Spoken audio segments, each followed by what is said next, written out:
व्यवस्था से भारत को मुक्ति दिलाएगा। स्वामी रामदेव योगी पैदा हुआ था, योगी जाएगा, लेकिन देश को बचाने के लिए अपना पूरा राष्ट्र धर्म भी निभाएगा। इसलिए योग न छोड़ा था, न छोड़ा है, न छोड़ूंगा, लेकिन भ्रष्टाचार और भ्रष्टाचारियों को भी नहीं छोड़ेंगे। आज आपने मुझे पूरे कार्यक्रम के दौरान सुना, रोज में मुझे देश सुनता है, मैं माल बेचने के लिए बात नहीं करता, मैं देश को बचाने के लिए बात करता हूँ। तो विदेशी कंपनियां देश का धन लूटना चाह रही हैं और लूट रही हैं।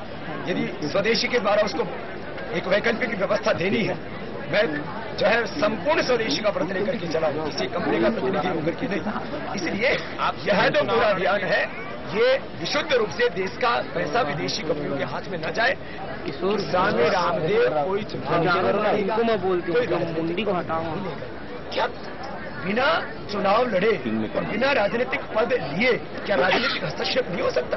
और क्या अरे अप्रत्यक्ष नहीं, ये प्रत्यक्ष होगा, हस्तक्षेप प्रत्यक्ष होगा, लेकिन हम कोई पद नहीं लेंगे। देखो, राजनीतिक हस्तक्षेप तो होना चाहिए। राजनीतिक हमारे जीवन में क्या हस्तक्षेप नहीं है क्या?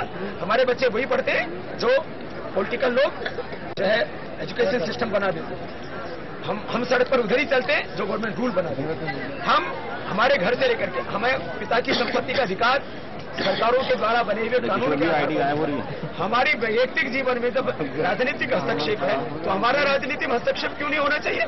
ये तो इस देश को इन बेईमान गद्दार चोर नीच लोगों ने बहका दिया।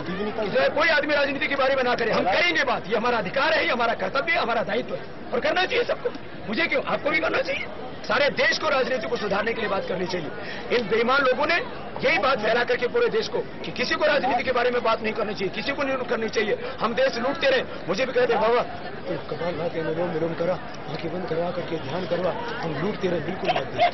देखिए, हम राष्ट्र के अनुसंधान के जो देश और देश के साथ खड़ा होगा, जो भ्रष्टाचार, कालाधन और भ्रष्ट व्यवस्थाओं से मुक्त भारत बनाने के लिए प्रतिबद्ध होगा और अगले लोकसभा चुनाव में जिसके उम्मीदवार चारित्रिक, आर्थिक और आपराधिक दोषों से मुक्त होंगे, इसके लिए हमने पूरे पॉलिटिकल लेवल पर एक टॉप प्रोसेस शुरू किया है और वो होना भी चाहिए। देश में ये जो परिवर्तन है ये बड़े रूप में होगा। इसलिए मैं बहुत से सत्य और तथ्य वक्त आने पर देश के सामने रखता जाऊंगा। शासन में भी पद और गोपनीयता की शपथ ली जाती है, तो सत्य को प्रतिष्ठापित करने के लिए भी कुछ गोपनीय बातें होती हैं, लेकिन वक्त आने पर सब कुछ क्लियर होगा। इतनी बात जरूर है, देश बचेगा और अगली लोकसभा में एक भी भ्रष्ट और बेईमान नहीं पूछेगा। और ये जो मैंने कहा काले धन की अर्थव्यवस्था समाप्त होगी, भ्रष्टाचार मिटेगा, चाहे वर्तमान सरकार मिटा दे, चाहे नई सरकार इसको बना करके मिटा दे। मैं कहता हूं, यदि रूलिंग पार्टी कहती है कि अपोजिशन जो है वो माहौल खराब करे, तो रूलिंग पार्टी के लोगों ने जाकर फहरा देना चाहिए था। राहुल ना तिरंगा हमारा देना है कि हिंदी पब्लिक को इम्प्रेस करने का तरीका ऐसा कुछ भी नहीं है।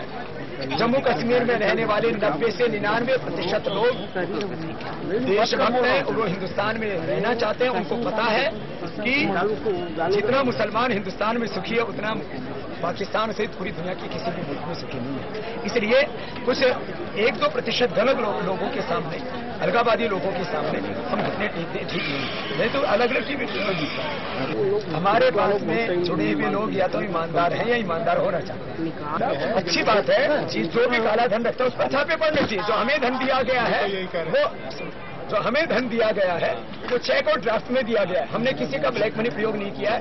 तो व्यापारी यदि टैक्स की चोरी करता है उस पर कार्रवाई होनी चाहिए। हम किसी का प्रोटेक्शन नहीं करते। टैक्स की चोरी करना एक सरकार की सिस्टम की खामी है, कमी है, उसमें किस तरह से होता है गलत बात है। यदि कोई आदमी व्यापारी है, कोई मेहनत करता है और टैक्स की चोरी करता है तो गवर्नमेंट की जिम्मेदारी है। और यदि वो जो है कोई अच्छा काम करता है तो हमें उसके गलत काम की निंदा करनी चाहिए। यदि कोई टैक्स चोरी करता है और उसके अच्छे काम का प्रोत्साहन भी करना चाहिए। हम एक बात को लेकर के बढ़ेंगे तो कोई देश में दान, पुण्य, सेवा, डोनेशन और चैरिटी सब बंद ही हो जाएंगे। तो हमको दोनों कामें साथ साथ करने चाहिए।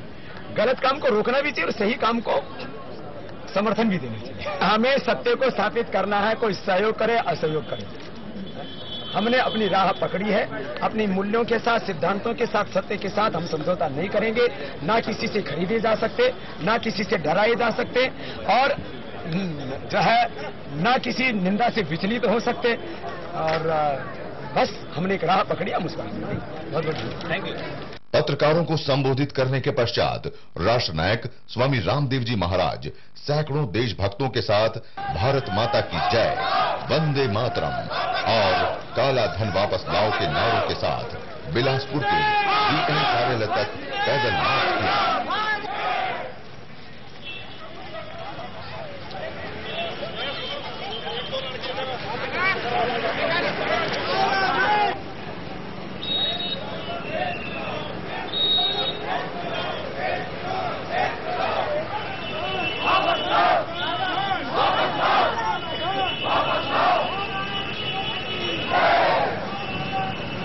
वंदे मातरम, भारत माता की, भारत माता की, भारत माता की, वंदे मातरम, वंदे मातरम, वंदे मातरम, भारत माता की, भारत माता की। भारत स्वाभिमान कार्यकर्ताओं के मात्र 3 दिनों के पुरुषार्थ से ही एक जिलों से हजारों तथा देश भर से करोड़ों देशभक्त एवं जागरूक नागरिक की ओर से माननीय प्रधानमंत्री जी और महामहिम राष्ट्रपति जी को जिला मुख्यालयों पर जिला अधिकारियों के माध्यम से ज्ञापन सौंपा गया।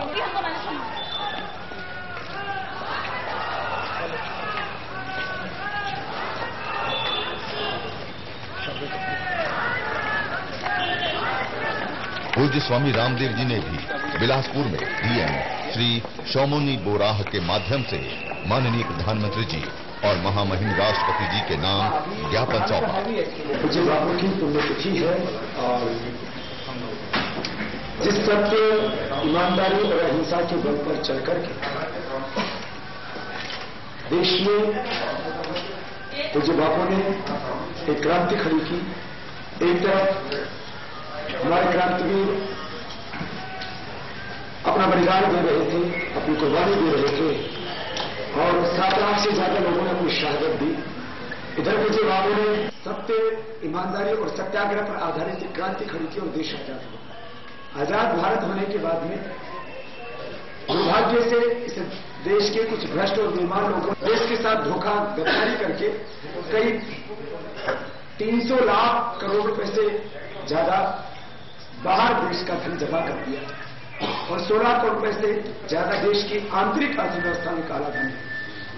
और उसी के कारण से इस देश में आज चाहे वो गरीबी है, चाहे वो अशिक्षा है, चाहे बेरोजगारी है, वो समस्याएं पैदा हुई क्योंकि सब समस्याओं के मूल में है गरीबी और गरीबी का कारण है पैसे का अभाव। पैसा 2 तरह से आता है, एक तो हम मशीन से छाप लेते हैं, एक मेहनत करके आता है। मशीन से जो पैसा छापा जाए और देश के लोगों को दे दिया जाए उससे तो महंगाई बढ़ेगी, मुद्रा का अवमूल्यन होगा।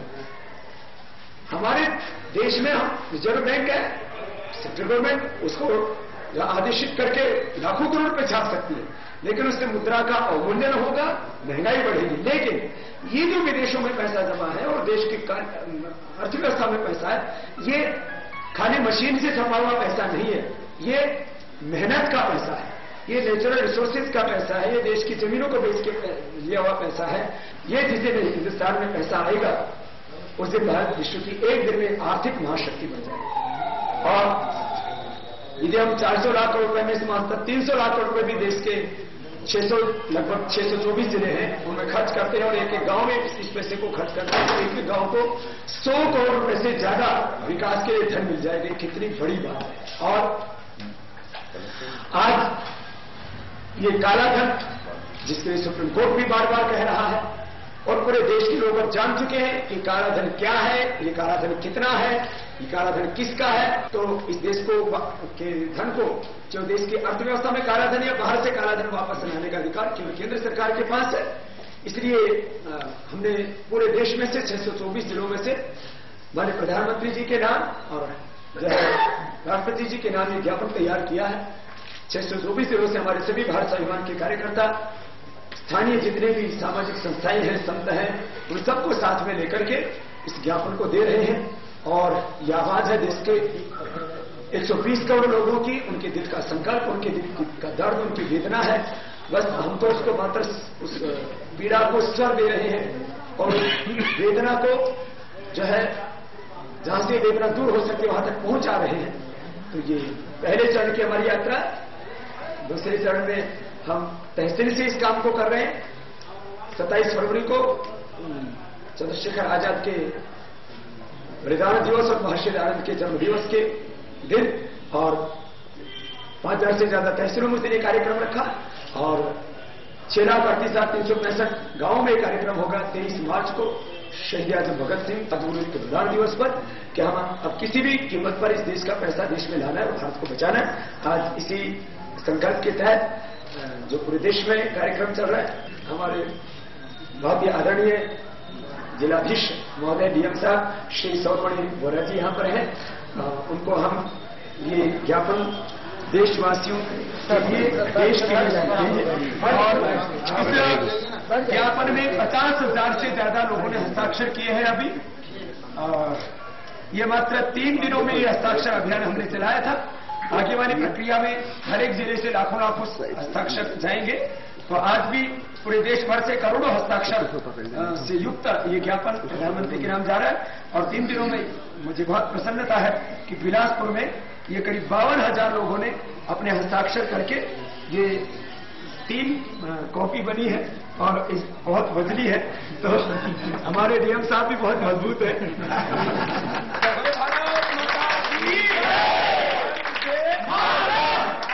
लाना है देश को, लाना है देश को। महात्मा गांधी के सपनों का भारत बने, सत्य और ईमानदारी पर चलने वाला भारत बने। इन्हीं भावनाओं के साथ हम डीएम साहब को ज्ञापन सौंप रहे हैं। बिलासपुर के डीएम ने सम्मान पूर्वक स्वामी जी से ज्ञापन प्राप्त किया और भ्रष्टाचार के विरुद्ध इस जंग के लिए शुभकामना दी। तत्पश्चात डीएम कार्यालय में ही स्वामी जी महाराज और बिलासपुर के डीएम ने राष्ट्रपिता महात्मा गांधी